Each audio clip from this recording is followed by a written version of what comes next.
안녕하십니까. 최태열의 이념 강좌 세 번째 시간이 되겠습니다. 제가 앞에 이념 강좌 첫 번째 시간에서는 대한민국은 현재 이념 전쟁을 치르고 있다.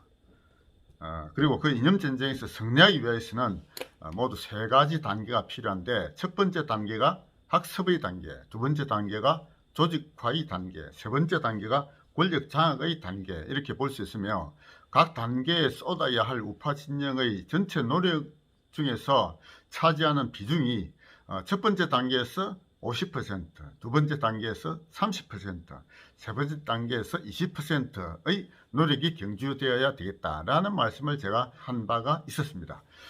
그리고 두 번째 강좌에서는 이념 전쟁도 전쟁이기 때문에 이 전쟁에서 적군과 아군의 구별이 확실하게 되어야 되겠다라는 말씀을 드리면서, 좌파가 적군, 우파가 아군, 이런 관점을 보이면서 역사적으로 볼 때 좌파와 우파 개념 규정이 총 세 가지 단계를 거쳐왔다라는 말씀을 제가 드렸습니다. 사회주의, 공산주의를 지지하는 쪽을 좌파, 자본주의 체제를 유지하고자 하는 바를 우파, 이렇게 분류하는 것이 통상의 분류라고 볼 수 있는데요. 그러나 마지막 세 번째 좌파 우파를 구별하는 기준, 즉 전체를 우선시하는 것을 좌파라 그러고 개인을 우선시하는 것을 우파란다라는 것이 하이에크로부터 비롯된 보다 수준 높은 구별 기준이다라는 관점으로 제가 말씀드린 바가 있었습니다. 우리가 이 이념 전쟁에서 이기기 위해서는 손자가 얘기했던 지피지기면 백전불태다라고 하는 전략을 기본적으로 채택해야 된다라고 말씀드리는데요. 지피의 시간이 되겠습니다. 즉 그들, 소위 좌파가 도대체 누구냐, 왜 그들이 우리 적이 되어야 되느냐 하는 것에 대해서 정확하게 알아야 한다라는 말씀이죠. 그래서 이 시간에서는 좌파가 도대체 무엇이고, 그들은 무엇을 목표로 하고, 그들이 실제로 이룬 세상은 과연 어떤 세상을 이루느냐, 이런 말씀들을 좀 드려보고자 합니다. 제가 바로 앞에 두 번째 강의에서도 말씀드렸습니다만, 좌파라고 하는 것은 전체를 개인보다도 우선시하는 사고다라는 말씀을 드렸죠. 그런 관점에서 보면은 사회주의, 공산주의만이 좌파가 아닌 것입니다. 민족과 국가를 앞세우는 것도 좌파라고 봐야 하고, 공화주의, 공동체주의, 이것도, 이 주의들도 좌파라고 봐야 하는 것입니다.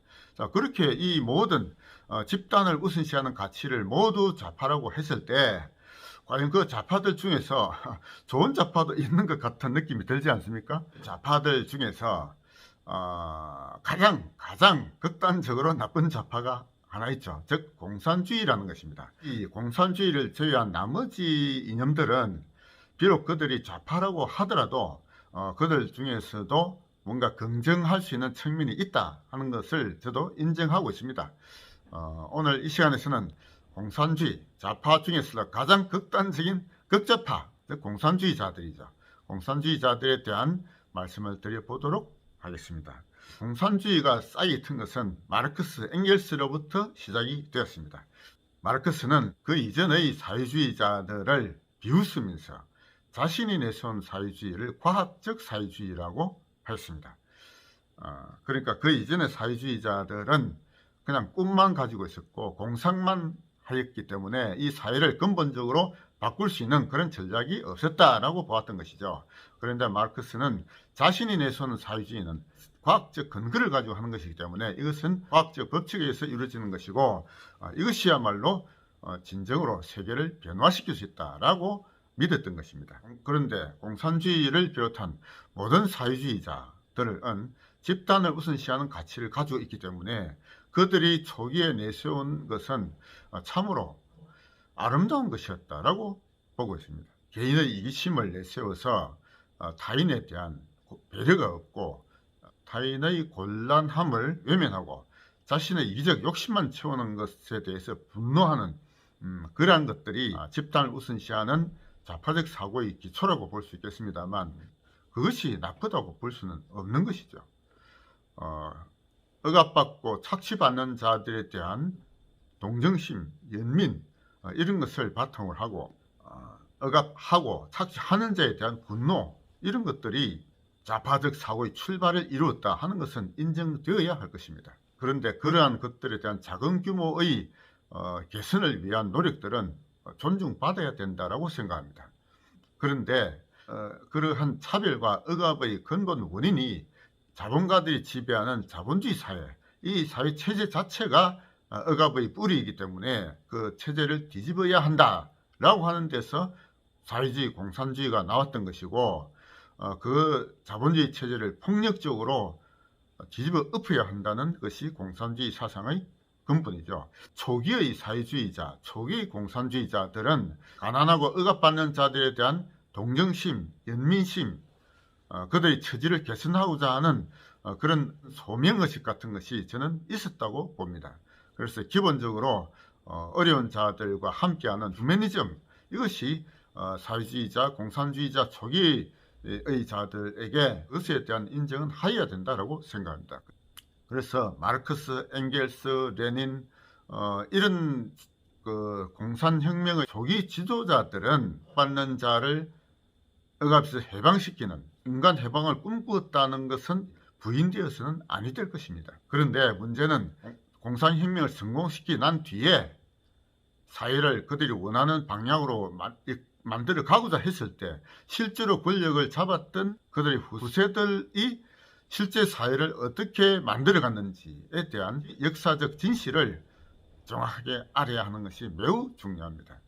소위 사회주의, 공산주의를 비롯한 좌파적 세계관을 처음 그 이론으로 접한 사람들은 그 이론이 결코 나쁘지 않다라는 생각을 통상 하게 됩니다. 개인의 이기심을 억누르고 타인을 위해서 모든 사람의 행복을 위해서 노력하는 것이, 그런 사회를 만드는 것이 무엇이 잘못되었느냐, 그것이야말로 우리 인류의 영원한 꿈 같은 것이 아니냐라고 생각할 수가 있었습니다. 저도 그것을 부인하지는 않습니다.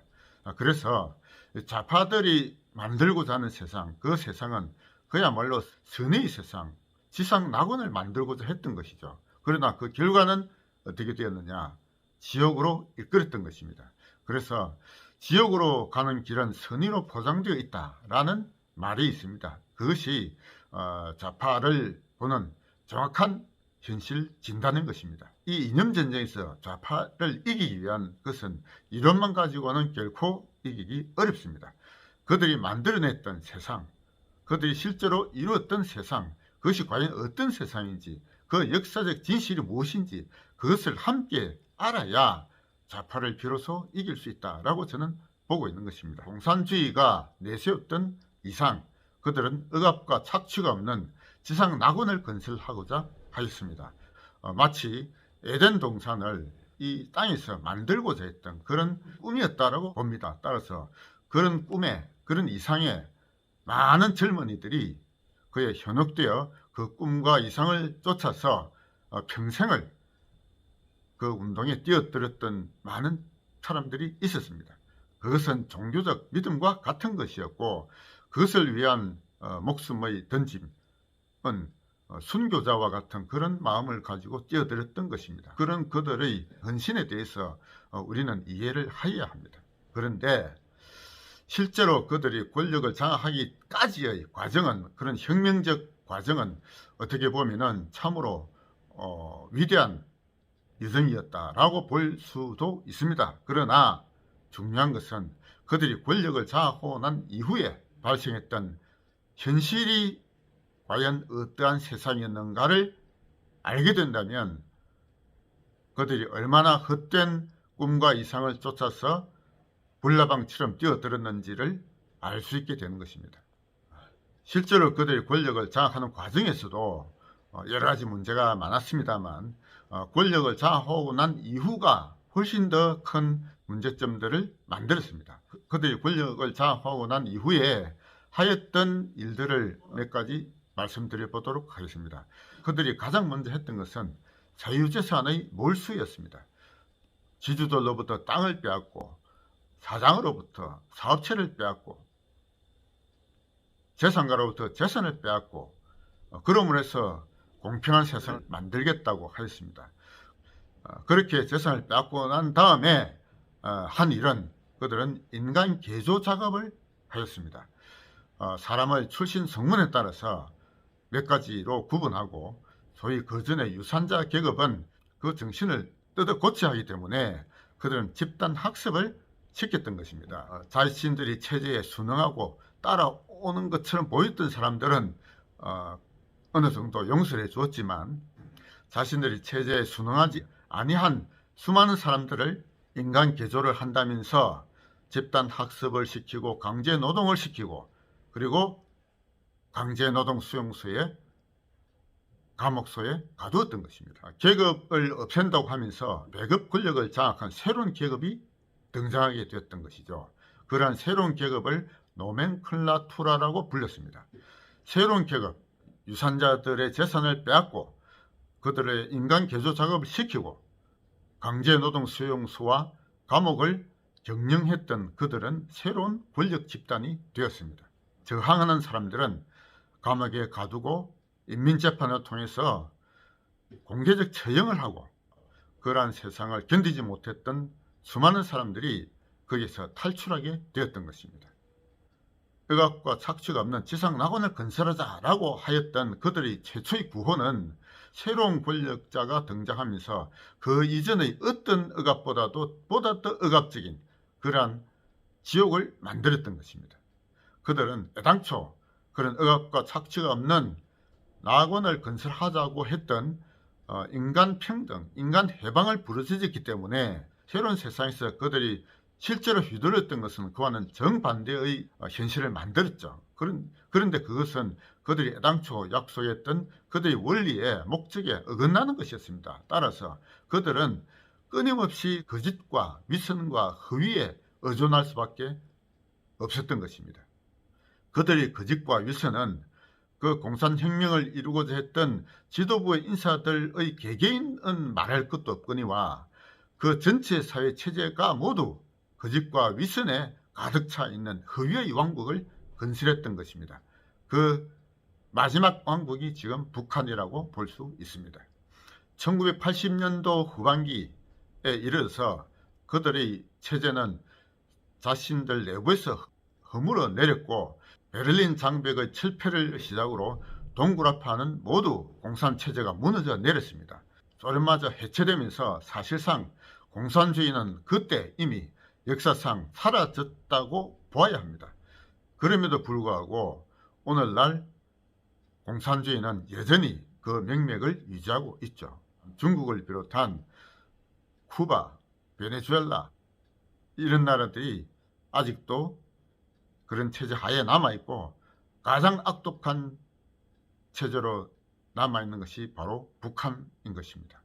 마르크스 엥겔스가 1848년도에 저술했던 공산당 선언에서 공산주의라는 유령이 유럽을 휩쓸고 있다라는 문구로 시작했었습니다.